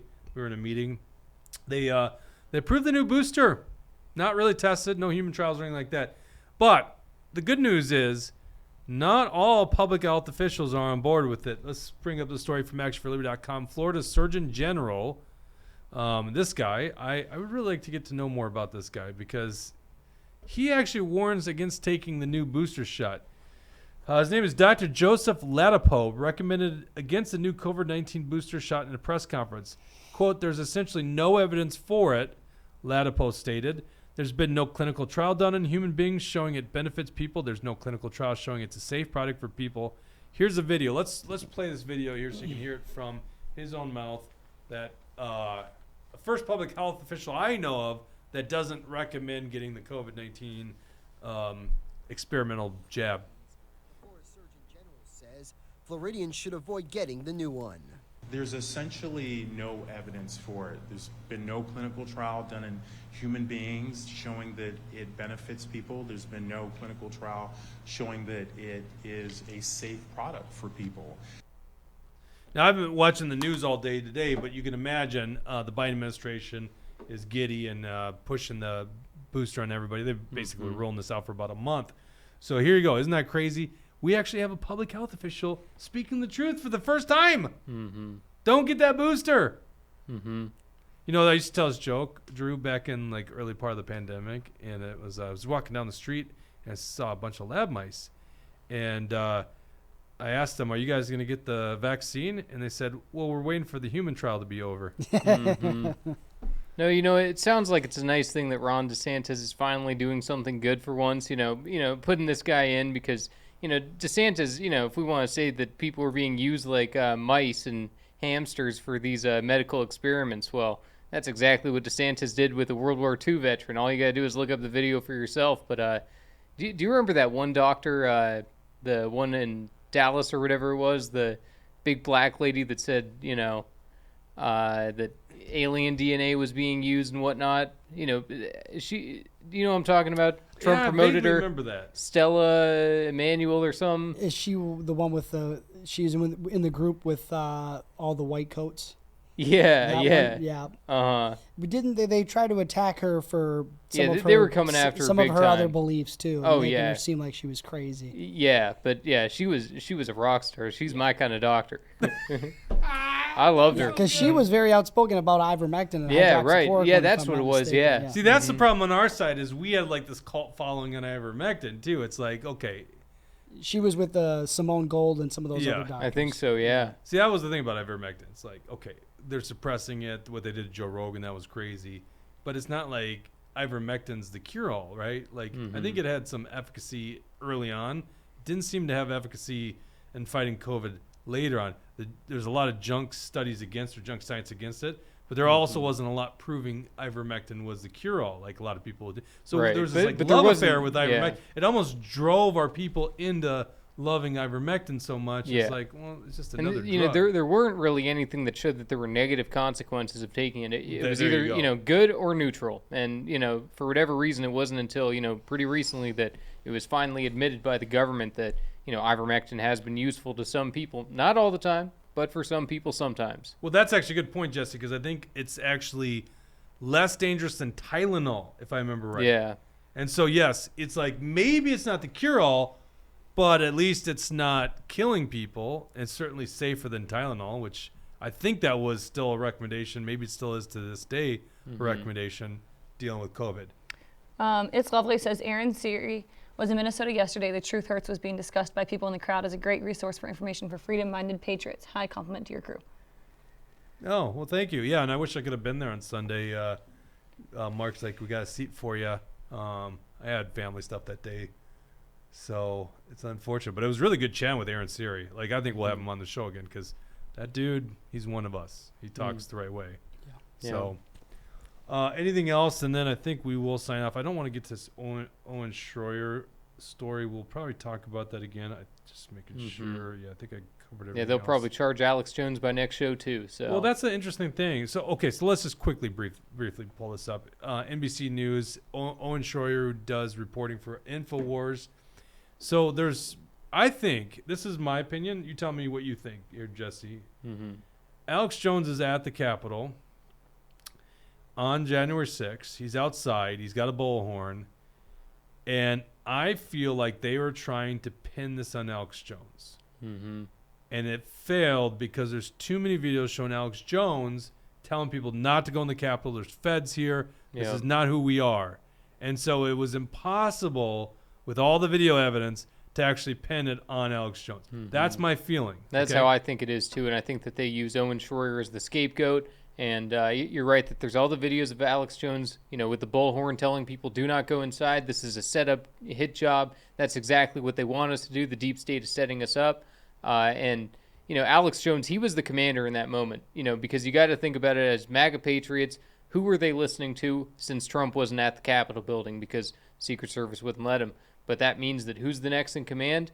Alex Jones. And at least that's how I see it. I see that if I was there, who would I have been listening to? Alex Jones. He would have been the commander. He would have been the one at the top, and he would have been the one to take marching orders from.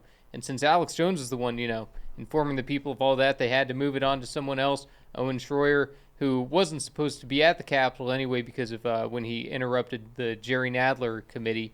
But I don't think anyone should be banned from the Capitol building. Nobody should be banned from protesting outside of it, especially in a moment in time like this. I think Jerry Nadler's bowels have interrupted more congressional hearings than. Yeah, right. He shat his pants in the press conference. Did you know that? No, I didn't. Yeah. Pull this up. Dawson, pull This up. is the third time we've done it on stream. Are you sure you want me to pull it up? It's so Oh, good. God. It's so good. Hey, he literally, he rips one in a press conference and, he shits his pants. Oh my. Yeah. Yeah. They keep going. They got to go. Yeah. As if nothing ever happened. What?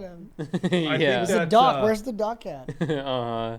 Tucker's like, end on Aaron Rodgers, Jake, so we can end on a light note. I know that's a light note for Jets I think fans. Jerry Nadler's running for re-election again, by the way. Nancy Him and Pelosi is. Pelosi and all of them, yeah. Nancy Pelosi's running for re-election against. Yeah. It's so utterly insane. Do you have it?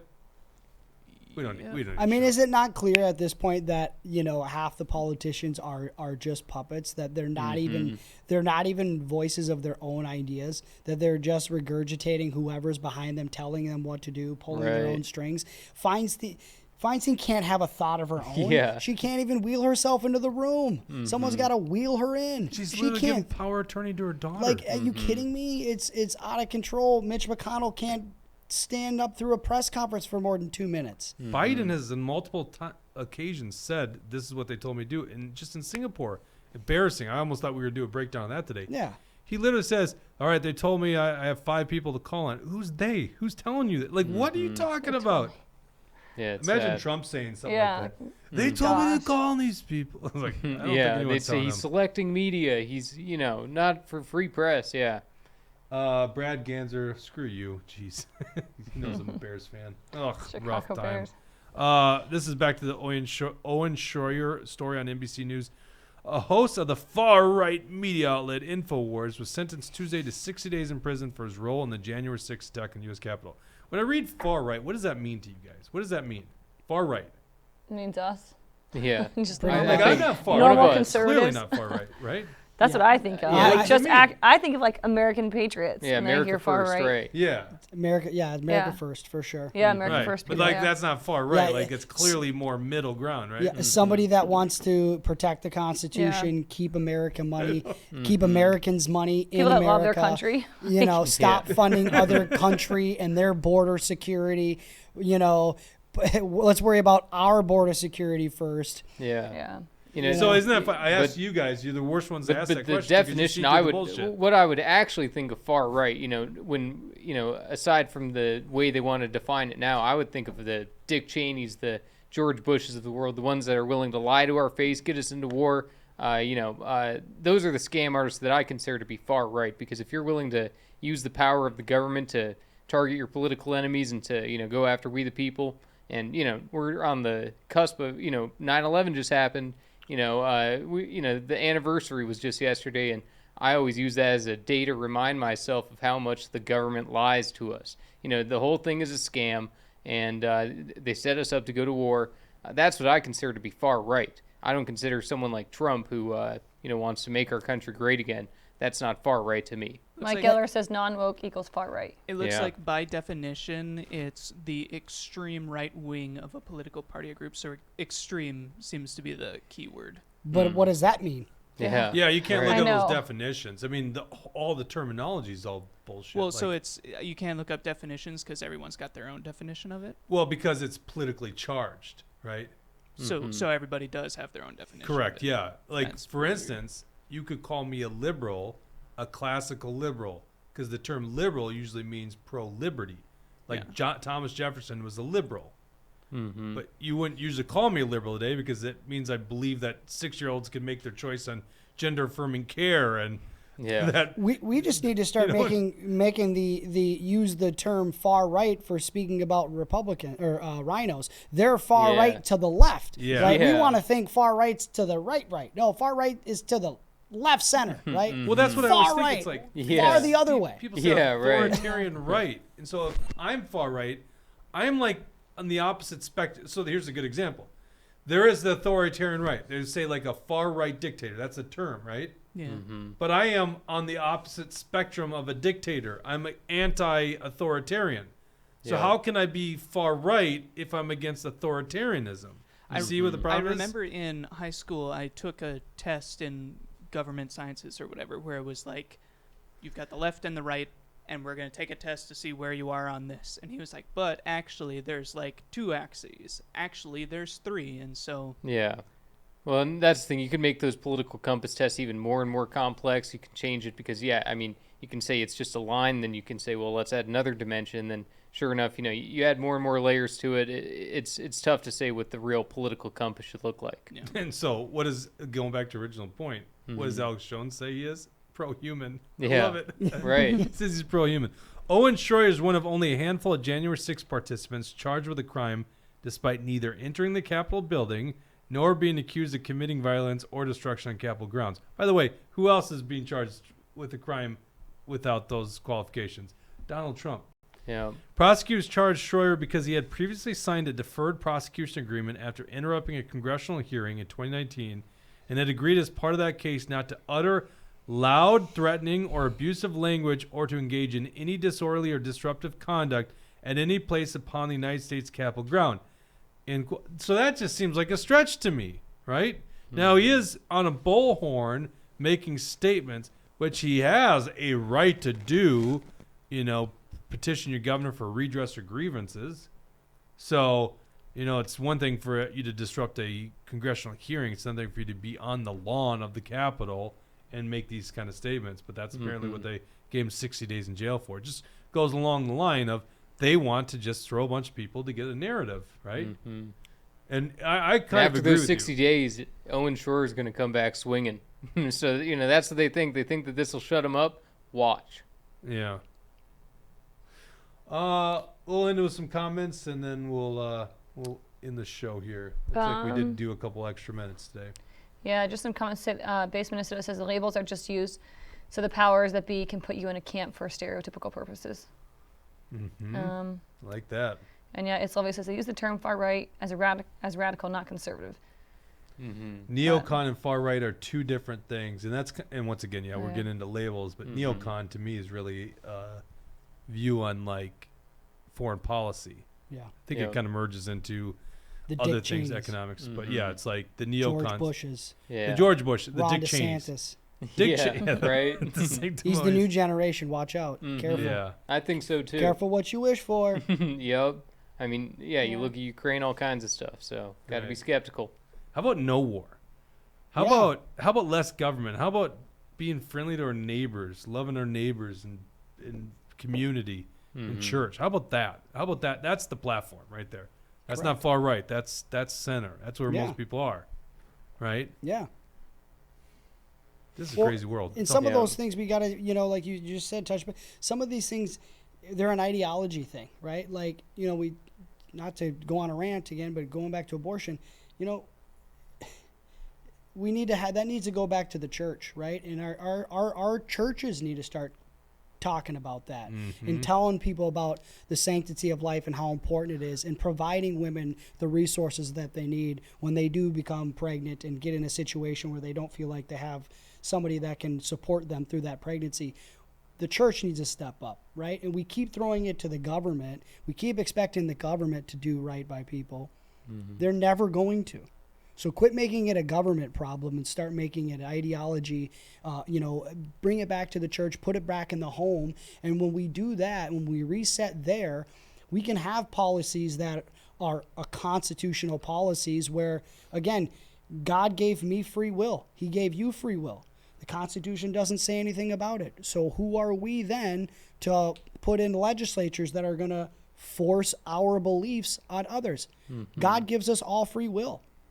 Right? So we need to start creating policies with that in mind. And I think we can get rid of some of the rhetoric and get rid of some of the arguments that we have that we lose with the left if we just go back to the basis and give it back to God, and give it and put things where they belong. And things get muddied up, and then we get nowhere. And we get divided, and we get into all these arguments. I mean, COVID was there to divide us.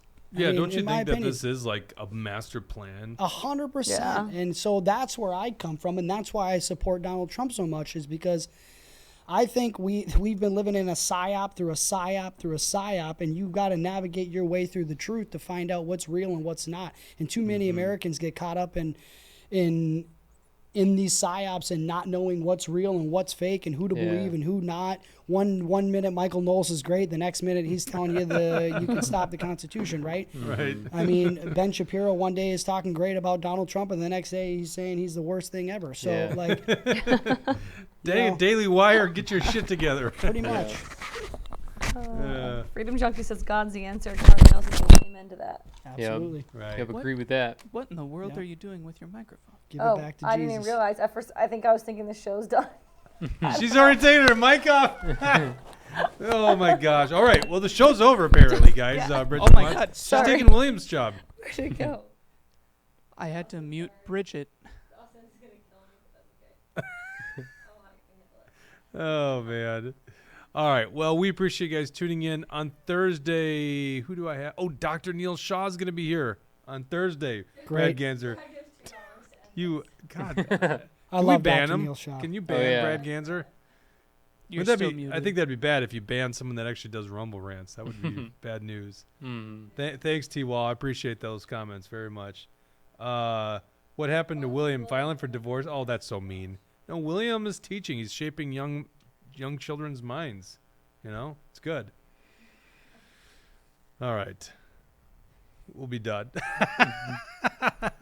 Thank you for tuning in. We'll be back on Thursday, 1 o'clock. Take care.